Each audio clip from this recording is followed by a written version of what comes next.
एक संत झाड़ के नीचे बैठा हुआ था। एक मनचले युवक ने कहा, बाबा क्या कर रहे हो? उन्होंने कहा, भजन कर रहा हूं, माला फेर रहा हूं। संत ने कहा, ना हाथ में माला है, ना कोई मुख से भजन गा रहे हो, कहते हो माला फेर रहा हूं, भजन कर रहा हूं। उन्होंने कहा, बेटा माला हाथों से फेरा नहीं जाता है। साहब ने कबीर, सदगुरु कबीर ने कहा, माला तो कर में फिरे, जीभ फिरे मुख माए, मनवा तो 34 फिरे, सो तो सुमरे ना है। माला तो हाथ में फिरता है और जीभ कहाँ फिरता है? मुख में फिरता है। बोलते हैं तब फिरते हैं। कुछ लोगों को होती ना आदत बोलने की। तो साहब कहते हैं, माला तो कर में फिरे, जीभ फिरे मुख माए, मनवा तो 34 फिरे, सो तो सुमरे ना है। तुम्हारे मन तो 34 में फिर रहा है, उसका तो तुमरा सुमरन नहीं किया, माला फेरने से क्या हुआ? माला कर का मन का डार के, मन का फेर। साहब ने कहा, ये कर का मन का डार दे, जो हाथ का माला है उसको डाल कहीं और रख, और ये मन का माला है ना, मनिका है, उसको फेरिए। मन को फेरने का मतलब अपने मन को अपनी ओर लौटाना। देखो, संत मार्ग में कोई साधक आता है तो उसको मुंडन किया जाता है, मूड़ना, उसको कहते हैं मूड़ना कहते हैं। जब कोई भी साधना क्षेत्र में आते हैं, संत गुरुजनों के सानिध्य आते हैं तो उसको मूड़ा जाता है। मुड़ना, सिर तो मुड़ते हैं, लेकिन साथ साथ मन का मुड़ना, सांसारिकता से संन्यास की ओर मुड़ना, वासना से उपासना की ओर मुड़ना, काम से राम की ओर मुड़ना। वो केवल सिर बस नहीं मोड़े जाते। एक साधक था, वो हर 2 दिन में मुड़ता था, दाढ़ी बना लेता था, घोंट लेता था, सिर का बाल घोंट लेता था, लेकिन वो अंदर से मुड़ता नहीं था। संसार से मुड़कर सन्यास की ओर नहीं आता था। उनको कहा, भाई तुम हर दूसरे तीसरे दिन मुड़ते हो, लेकिन अंदर से तो नहीं मुड़ते। अरे महाराज, मुड़ने से फायदा है। क्या फायदा है? मूड़ मुड़ाए 3 गुण। अच्छा, कौन कौन से 3 गुण? कहे, मुड़ का मिट गई खाज, मुड़ का मिट गई खाज, खाने को लड्डू मिले लोग कहे महाराज। वाह महाराज। कहे, महाराज भले अंदर से नहीं मुड़ते हैं, बाहर से मुड़ते हैं तो 3 फायदा होता है। कहे, कौन कौन से फायदा? मूड़ मुड़ाए 3 गुण, मुड़ की मिट गई खाज, मूड़ की जो खाज थी, खुजली थी, वो मिट गई, और खाने को लड्डू मिले लोग कहे महाराज। तो ये मुड़ने से कोई फायदा नहीं, अंदर से मुड़ना है। काम वासना से उपासना की ओर मुड़ना है, भोग से योग की ओर मुड़ना है, और संसारिकता से संन्यास की ओर मुड़ना है। वासना से उपासना की ओर मुड़ना है, कामना से उपासना की ओर मुड़ना है, काम से राम की ओर मुड़ना है। इसलिए गोस्वामी तुलसीदास जी महाराज ने कहा, जौं लौ तारा जगमगाए, सदगुरु कबीर ने कहा, जौं लौ तारा जगमगाए तौं लौ उगे न सूर। जब जब आकाश में तारे उगते हैं तो चंद्रमा, सूरज नहीं उगते हैं, है ना? रात्रि के समय में चंद्रमा में के साथ में तारे टिमटिमाते हैं। उस समय सूरज नहीं दिखाई पड़ते। अच्छा, गोस्वामी जी ने इसके राम और काम के बारे में बड़े सुंदर बताया। जहां राम नहीं काम है, जहां काम नहीं राम, तुलसी दोनों न बने रवि रजनी एक ठाम। गोस्वामी तुलसीदास जी महाराज कहते हैं, राम और काम एक जगह नहीं रह सकते। जिस प्रकार अंधेला और सूर्य का प्रकाश एक जगह पर नहीं रह सकते हैं, ठीक इसी प्रकार राम और काम एक ही मना स्थिति में नहीं हो सकती है। वो कैसे? क्योंकि जिस प्रकार सूरज का उदय जब होता है तो अंधकार भग जाता है, और जब अंधकार होता है तो सूरज का प्रकाश नहीं रह जाता है। ठीक इसी प्रकार जिसके मन में काम वासना होगी उसके मन में उपासना और राम कैसे हो सकते? हमारे मन में अगर काम वासना चल रही है तो प्रार्थना का उदय नहीं होगी, और हमारे मन में काम है तो राम नहीं आ पाएंगे, और जब राम आ जाएंगे तो काम विदा हो जाएंगे। हम प्रार्थना भी करते हैं तो उसमें कामना छुपी होती है। जैसी बहुत प्रसिद्ध हो, ओम जय जगदीश हरे, स्वामी जय जगदीश हरे,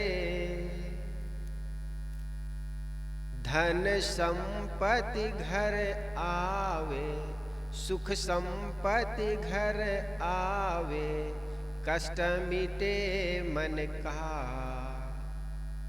ओम जय जगदीश हरे। किस लिए प्रार्थना हो रही है? प्रार्थना इसलिए हो रही ताकि घर में धन संपत्ति आए, कष्ट मिटे मन का। प्रार्थना इसलिए कर रहे हैं ताकि घर में धन संपत्ति आए। अब बताओ, ये प्रार्थना है कि कामना है? अब धन संपत्ति की कामना करोगे और उसको तुम प्रार्थना कह रहे हो। मंदिर में गए, संत और सदगुरु संतों के पास गए और उनके पास कहे, मुझे बाबा आशीर्वाद दो, पुत्र चाहिए, बाबा मुझे धन चाहिए, बाबा मुझे विद्या चाहिए, बाबा बच्चे की पढ़ाई पूरी हो गई, अब नौकरी चाहिए, लड़के की नौकरी लग गई, अब एक बिंदनी चाहिए, बहू चाहिए। ये कामना है कि प्रार्थना? हम मंदिर में चले गए, संतों के पास चले गए और कह रहे धन संपत्ति घर आवे। बताओ, इतना में ही रुक जाते तो भी बात ठीक। कष्ट मिटे मन का। और जब घर में धन संपत्ति ना आए तो किसी के मुख से भगवान नहीं निकलेगा। भगवान को भी हम तब याद करते हैं जब हमको जरूरत पड़ती भगवान की। जब जरूरत ना पड़े तो भगवान को भी भूल जाते हैं। सदगुरु कबीर ने कहा ना, सुख में दुख में सुमरन सब करे, सुख में करे न को, जो सुख में सुमरन करे तो दुख काहे को हो। साहब कहते हैं सुख में सुमरन नहीं करता है आदमी, दुख में सुमरन करता है। जब में मन में व्याकुलता आ जाती है, जब मन में शोक आ जाता है, मन में जब दुख आ जाता है, कष्ट शरीर में जब कष्ट आ जाता है, तब उनको संत गुरुजन याद आते हैं। तब उनको अपने कर्म संस्कार के बारे में याद आता है कि हमने कर्म वहां पर गलत किया, हम उनके साथ गलत किए। जब उसका परिणाम आता है तब हमें पीड़ा होती है। काश कर्म करने के पहले हम सोच लेते, विचार कर लेते तो हमें दुख रहने की जरूरत क्या थी। अब कर्म कर लेने के बाद फल भोगने के लिए हम परतंत्र हो जाते हैं। आप मिर्ची खा सकते हैं, न भी खा सकते हैं, खाने के पूर्व आप स्वतंत्र है, विचार कीजिए उस पर। लेकिन जब खा लेंगे तो उसके तितास भोगने के लिए आप परतंत्र हो गए। समझ में आ रहे हैं? जब तक कर्म नहीं किए हो तब तक आप स्वतंत्र है, उस पर चिंतन कीजिए, मनन कीजिए, इसके करने से मुझे क्या फायदा है, न करने से क्या घाटा है, इसको करने से परहित है कि नहीं, समाज के कल्याण का काम हो सकता है कि नहीं, मेरे अपने कल्याण हो सकता है कि नहीं। ऐसा तो नहीं इस कर्म को करने से मेरा मन मलिन हो जाएगा, इस कर्म करने से दूसरा का अपकार हो जाएगा, इस कर्म को करने से मेरा अकल्याण हो जाएगा, बंधन का कारण बनेगा। इन सारी बातों का विचार करोगे और विचार करके जो बातें करोगे, काम करोगे, तो निश्चित उस काम में सफलता मिलेगी और साथ साथ आपको संतुष्टि भी मिलेगी, है ना। एक आदमी है जो केवल कर्म करता है, विचार नहीं करता है, वो आदमी मरा हुआ है। मरा हुआ कौन है? राहु और केतु की घटना सुनते हो। कहा जाता है अमृत का वितरण हो रहा था, और अमृत का वितरण हो रहा था। राहु केतु नाम का कोई राक्षस आकर के अमृत ग्रहण करना चाहा।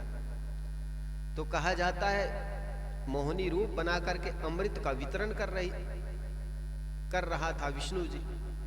उनको पता चल गया, चक्र निकाल करके उनका धड़ अलग कर दिया, सिर अलग हो गया, धड़ अलग हो गया। इनका एक संत बड़े अच्छे अपनी बात कह रहे थे, राहु केतु कौन है? सिर है जो केवल विचार करता है। राहु सिर हो गया और केतु धड़ हो गया, अमृत पूरा पी नहीं पाए। और कहा जाता है केवल ऊपर ऊपर आदमी सिर के कंधे का ऊपर का जो भाग विचार करता है और नीचे का भाग जो है वो कर्म इंद्रियां है, वो केवल कर्म करता है। और जो आदमी कर्म करता है विचार नहीं करता है, और एक आदमी केवल विचार करता है कर्म नहीं करता, दोनों मरा हुआ है। इसलिए हमें कर्म करना है, वो विचार करके करना है। एक आदमी था,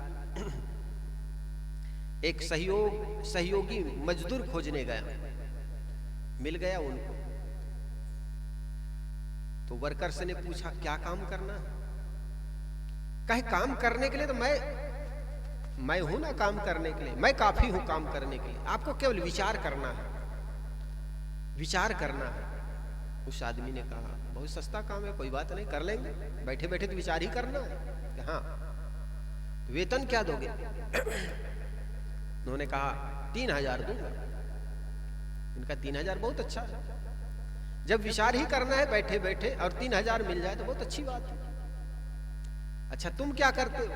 उस काम खोजने, मजदूर खोजने आया था, उसको पूछा तुम क्या करते हो? उन्होंने कहा मैं भी नौकरी करता हूं। कहे तुमको कितना मिलता है? कहे मुझे 1500 मिलता है। तो उस मजदूर ने पूछा जब तुमको 1500 मिलता है तो मुझे 3000 कैसे दोगे और कहां से दोगे? उस आदमी ने कहा ये तो तुम सोचो, सोचने और विचारने का तुम्हारा काम है, मैं तो केवल काम करूंगा। ऐसा विचार करने से कोई काम नहीं बनेगा, केवल तर्क वितर्क से कोई काम बनने वाला नहीं है, केवल विचार करने से बात बनने वाली नहीं है, विचार के साथ साथ करने की भी जरूरत है। एक लड़का था, शहर में रहकर के हॉस्टल में पढ़ा करता था। आज घर आया तो माँ कहती बेटा घर आए तो कम से कम पहले फोन कर लिए होते, और फोन करके आते तो तुम्हारे लिए कम से कम जलपान बना करके रखती। लड़का कहता है माँ अपना घर है, जब चाहे आ जाऊं जब चाहे चला जाऊं, तो फोन की क्या जरूरत? लड़का की भी बात ठीक, लेकिन माँ की ममता। माँ कहती बेटा कम से कम घर आए तो कुछ जलपान बना करके रखते। माँ बड़ी भोली भाली थी।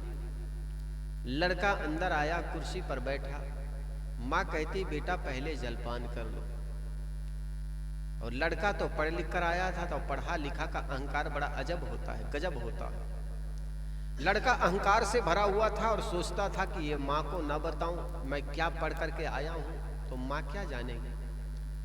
लड़का लॉ कॉलेज पढ़ करके आया था, दर्शन शास्त्र, तर्क शास्त्र जिसको कहते हैं। तो लड़का के मन में हुआ कि माँ को ना बताऊं तो माँ जान नहीं पाएगी।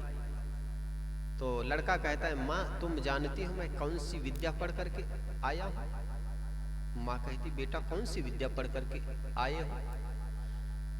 तो लड़का कहता है माँ मैं बहुत बड़ी विद्या पढ़ करके आया हूं, जिससे 2 का 3 बना सकता हूं। माँ कहती बेटा पहले जलपान करना।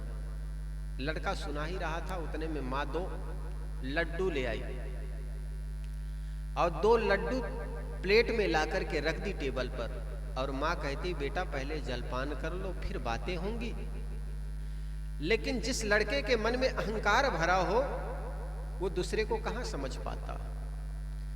लड़का के मन में हुआ कि इस माँ को बताऊं ना तो कैसे समझ पाए। तो लड़का ने बात शुरू की, माँ जानती हूँ मैं बहुत बड़ी विद्या पढ़ करके आया हूँ, इतनी बड़ी विद्या कि मैं 2 का 3 बना सकता हूँ। माँ भोली भाली थी, माँ सोचती मेरे बेटा इतनी बड़ी विद्या पढ़ करके आया, इसका मतलब 2 मकान का 3 मकान बना सकता, 2 गाड़ी का 3 गाड़ी बना सकता है। मेथड का एक सवाल है, वो तो मेथड होता है, गणित होता है, तर्क तो तर्क होता है। माँ सोचती इसका मतलब बेटा 2 मकान का 3 मकान बना सकता, इतनी बड़ी विद्या। लड़का कहता हाँ माँ, इतनी बड़ी विद्या मैं पढ़ करके आया हूं। देखो माँ ये कितने लड्डू है? माँ कहती है बेटा 2। कहे गिनो। तो माँ कहती 1 1 और 2। माँ कहती 1 अब ये 2। लड़का कहता 2 और 1 कितने हुए? माँ कहती 3। लड़का ने कहा देखो माँ मैंने 3 सिद्ध कर दिया ना।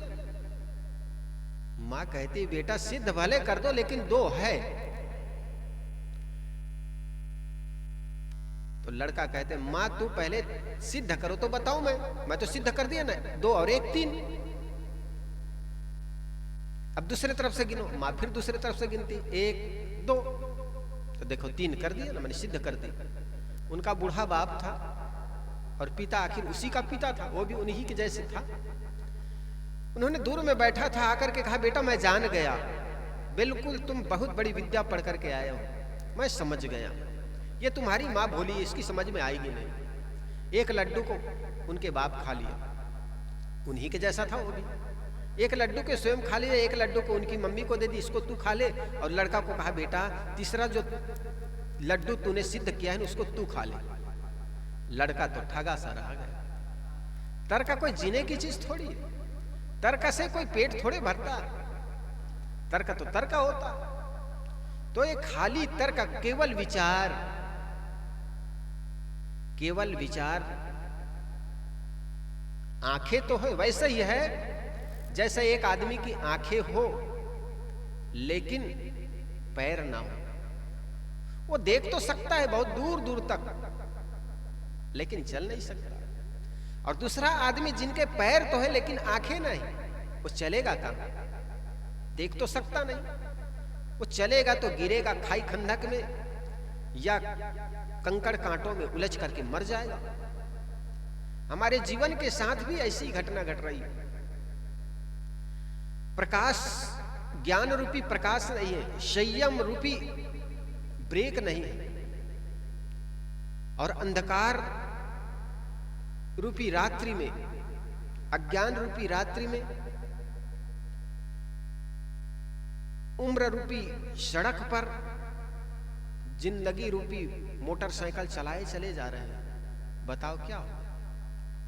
एक लड़का मोटरसाइकिल चलाए जा रहे थे रात्रि के अंधेरे में। एक जगह चौराहे पर सिपाही ने रोका, रुको रुको तुम खतरा हो जाएगा, लाइट है नहीं, चलाए जा रहे हो।